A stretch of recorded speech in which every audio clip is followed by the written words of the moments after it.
ইনকিলাব মঞ্চের মুখপাত্র শহীদ শরীফ ওসমান হাদির হত্যাকারী ফয়সাল করিম মাসুদ পালানোর সব পথ তৈরি করেছিল আগেই, একই সঙ্গে করেছিল পরিবারের ভরণ পোষণের ব্যবস্থাও। হাদি হত্যার ঠিক 1 মাস আগে মহাপ্রেসি সব জায়গায় চলে না, ঢাকা শহরে বেশি আসি নাই, একবার যা ইচ্ছা করে ফেলবে ওটা সম্ভব।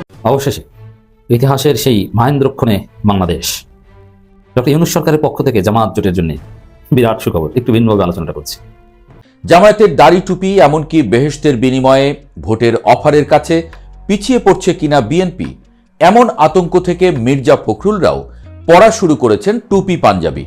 অবশেষে সব জল্পনা কল্পনার অবসান ঘটিয়ে 11 দলীয় জোটের ব্যাপারে আজ আমি যখন এই ভিডিও করছি, জোটে থাকবে না বেরিয়ে যাবে, পর্দার অন্তরালে আসলে কি ঘটছে, কি চাইছে জামাত, কি চাইছে চরমোনাই, পাশাপাশি বিএনপি ইসলামিক জোট নিয়ে কি ভাবছে, তাদের দৃষ্টিটা কোথায়, কোন সিদ্ধান্তের উপর নির্ধারণ হলে বিএনপি লাভবান হবে, অথবা জামাত কোন সিদ্ধান্ত নিলে বিএনপি চাপে পড়তে পারে।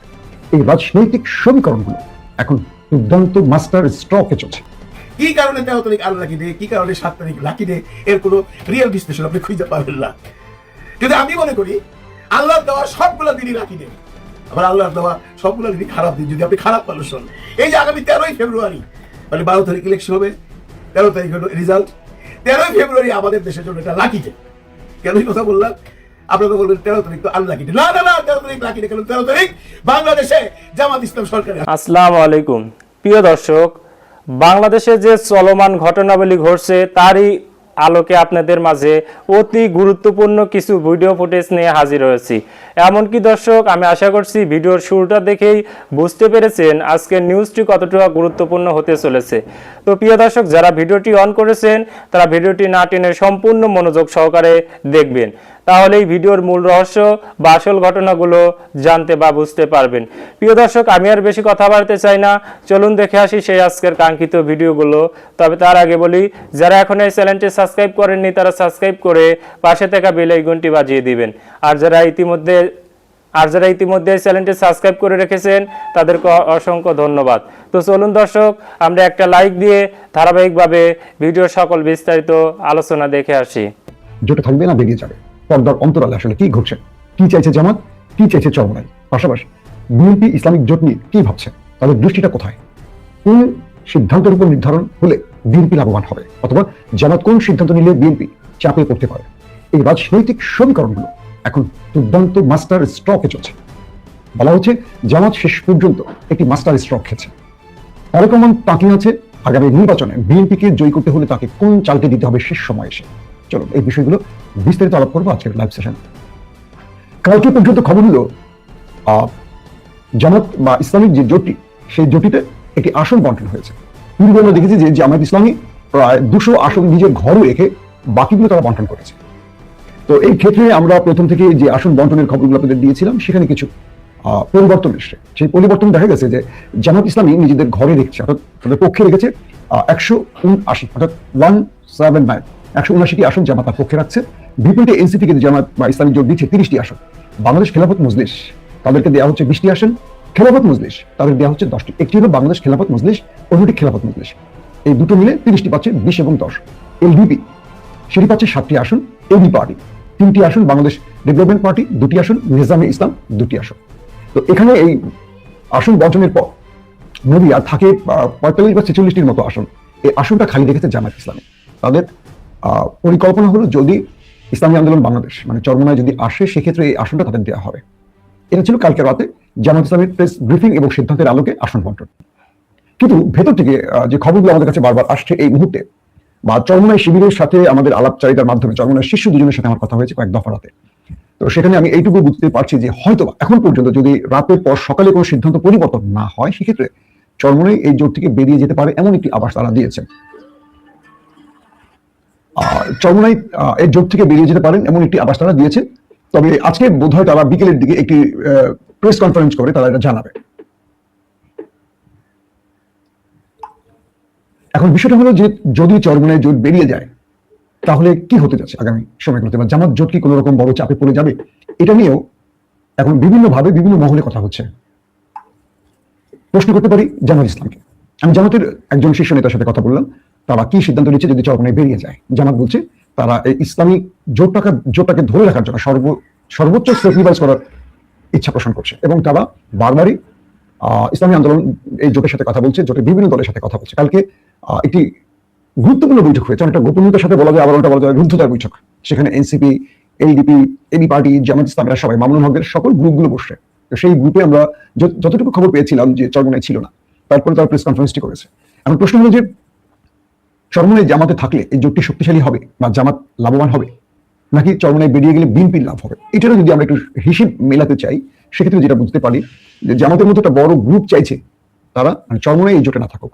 কারণ চরমোনাই প্রথমে জামাতের কাছ থেকে 100 আসন চেয়েছে, এর পরবর্তী তারা 70 থেকে 80টি বা 80 থেকে 70টি আসন চেয়েছে, তারপরে তারা নেমেছিল 60টি আসনে, এখন পর্যন্ত তারা 60 আসনে বহাল রয়েছে। অর্থাৎ এই জোটে তারা থাকবে যদি জামাত তাদের শেষ পর্যন্ত 60টি আসন দেয়। আর জামাত সর্বোচ্চ প্রথমে তাদেরকে 30, 35, এরপর 40। কালকে প্রেস কনফারেন্সে বোঝা গেছে যে তারা 45 থেকে 46টি আসন সর্বোচ্চ দিতে পারে এই দলটিকে। এরপরে মোটামুটি চরমোনাই সিদ্ধান্ত নিয়েছে তারা একক নির্বাচন করতে পারে। আর এই মুহূর্তে চরমোনাই বিএনপি জোটে যাবে কি যাবে না এই প্রশ্নটিও আসছে না, কারণ বিএনপি এই ব্যাপারে কোনো আগ্রহ দেখাচ্ছে না। দুটো বিষয় খেয়াল করেন, চরমোনাই যদি জামাত জোটে থাকে সেক্ষেত্রে এটা সত্য কথা যে সারা দেশে 2 থেকে 3% ভোট বাড়বে। চরমোনাইয়ের ভোট সবচেয়ে বেশি রয়েছে বরিশালে। বরিশালে তাদের বলা হচ্ছে কয়েকটি জরিপে যে 6% ভোট আছে বা 7% ভোট আছে, কিন্তু বরিশালের বাইরে সারা দেশের যদি আমরা হিসেব কষি সেখানে 1.5% থেকে সর্বোচ্চ 3% ভোট চরমোনাই রয়েছে। তো বিএনপির বিরুদ্ধে যদি জামাতকে ক্ষমতায় যেতে হয়, বিভিন্ন নিরপেক্ষ সংস্থার যে জরিপ, সেই জরিপ বলছে যে জামাত ইসলামের ভোট রয়েছে, মানে সকল দলগুলোর যে পারসেপশন সেই হিসেবে জামাতের ভোট রয়েছে 35 থেকে 37%। এবং এনসিপির যে জরিপটি এসেছে সেখানে বলা হচ্ছে এনসিপির ভোট রয়েছে 7 থেকে 8%। তাহলে আপনি জামাতে 35 বা 37-এর সাথে যদি 8 যোগ করেন বা 7 যোগ করেন, তারপর এবি পার্টি, তারপর রয়েছে খেলাফতে মজলিস এবং বাংলাদেশ খেলাফতে মজলিস মানে মামুনুল হকদের দল, এবং রয়েছে এলডিপি। তো আমরা এই এলডিপি বা এবি পার্টি, এটা সারা দেশে এদের এখনো ভোটের সেই পরিসংখ্যান হিসেবে আনা যাবে না, এটা মাইনাসের ক্যাটাগরিতে আছে, নতুন দল। আর এনসিপির ভোটার থাকার কারণ হলো যে তারা জুলাইয়ের একটি দল এবং তরুণদের দল, তরুণদের মধ্যে এই জরিপটিতে দেখা গেছে তাদের জনপ্রিয়তা 7%-এর কোঠায় রয়েছে। তবে এখানে ইন্টারেস্টিং ব্যাপার হলো যে খেলাফতে মজলিস বা বাংলাদেশ খেলাফতে মজলিস বা মামুনুল হকদের এই জামাত ইসলামের জোটে থাকার কারণে যেটা হবে যে কাউমি ভোটগুলো জামাতের ঘরে আসবে। অর্থাৎ বাংলাদেশে একটা বিশাল সংখ্যক ভোট রয়েছে কাউমিদের। পাশাপাশি এই কাউমিরা যদি জামাতের বাইরে থাকতো, এটা জামাতের বিরুদ্ধে প্রচন্ড পরিমাণে প্রচারণা, মানে উল্টো প্রচার চালাতো। তো এটি এবার হবে না, কারণ এদেরকে প্রায় 30টি আসন দেওয়া হচ্ছে, 20টি এবং 10টি করে। তো কাউমিদের এই ভোটগুলো জামাতের যোগ হবে। অবশেষে ইতিহাসের সেই মহেন্দ্রক্ষণে বাংলাদেশ, ডক্টর ইউনূস সরকারের পক্ষ থেকে জামাত জোটের জন্য বিরাট সুখবর। একটু ভিন্নভাবে আলোচনাটা করছি। দর্শক, বহুল প্রতীক্ষিত, বহুল কাঙ্ক্ষিত সেই দায় মুক্তি আইন উপদেষ্টা পরিষদে চূড়ান্তভাবে অনুমোদিত হয়েছে। এখন জাস্ট রাষ্ট্রপতির স্বাক্ষর, গেজেট শেষ। 1971 সালের মহান মুক্তিযুদ্ধের কাতারে প্রবেশ করলো আমাদের 24শে জুলাই যুদ্ধ। 71 সালের মুক্তিযোদ্ধাদের মতো প্রায় গুরুত্বপূর্ণ সমস্ত স্ট্যাটাস পাচ্ছে 24শে জুলাই যোদ্ধারা। হ্যাঁ, চোখের সামনে ঘটিত বিষয় নিয়ে এতটা উত্তেজনা থাকে না, কিন্তু একটা পর্যায়ে ইতিহাসে যখন যেমন যে প্রজন্ম, যেমন যুদ্ধ নিয়ে আমাদের পড়াশোনা বেশি, কিন্তু যারা মুক্তিযুদ্ধ দেখেছে 71-এ, তারা এগুলো নিয়ে কোনো বই পুস্তকই পড়ে না। আর তারা তো চোখের সামনে দেখেছে, বলে গন্ডগোলের বছর, 2 বছর বই পড়ে জানো, আর আমি তো সরাসরি দেখছি। এই জন্য জুলাই যুদ্ধ, 24 যুদ্ধ, আমাদের দ্বিতীয় মুক্তিযুদ্ধ, এটা নিয়ে আমরা তো ওইভাবে গবেষণা করি না, কারণ আমরা তো দেখেছি। কিন্তু পরবর্তী প্রজন্ম আজ থেকে 20, 30, 40 বছর পর তখন এটা নিয়ে থিসিস করবে, গবেষণা করবে। তাদের কাছে 71 মুক্তিযুদ্ধের মতোই জুলাই যুদ্ধ আরেকটা যুদ্ধ হিসেবে বিবেচিত হবে। ইউনূস সরকার কিন্তু সব বন্দোবস্ত করে দিয়েছেন।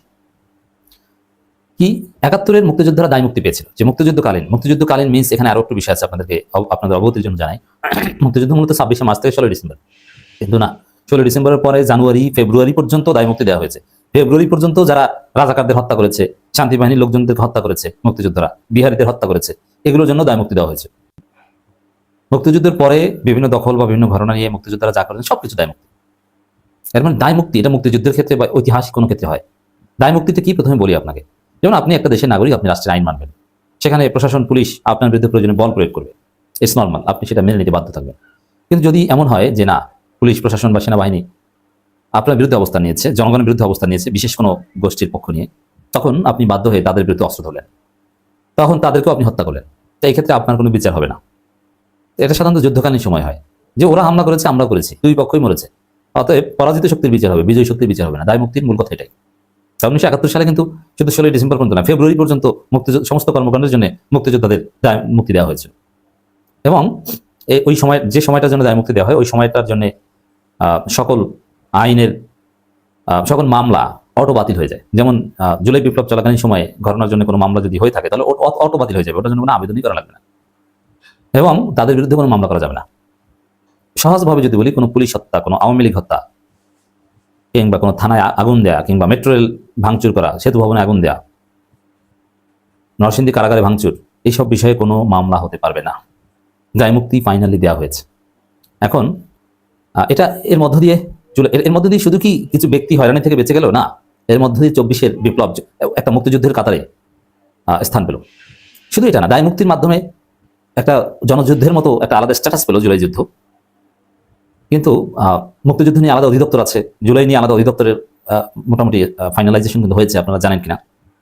জুলাই নিয়ে আলাদা অধিদপ্তর, এবং মুক্তিযুদ্ধ নিয়ে যেরকম নাটক, সিনেমা, উপন্যাস আছে, এটা নিয়েও সেরকম চলছে। সামনে বইমেলায় অলরেডি অনেক বই বের হয়েছে, উপন্যাস বের হয়েছে, সামনে আরো বের হবে। প্রিয় দর্শক, আমি আশা করছি ভিডিওটি সম্পূর্ণ মনোযোগ সহকারে দেখেছেন। সেই সাথে ভিডিও সম্পর্কিত কোনো তথ্য বা মতামত থাকলে কমেন্ট বক্সে জানিয়ে যাবেন। আজকের মতন এখানে শেষ করছি। ফিরে আসছে আগামী দিনে নতুন একটি টপিকস নিয়ে। সে পর্যন্ত সবাই ভালো থাকবেন। আল্লাহ হাফেজ।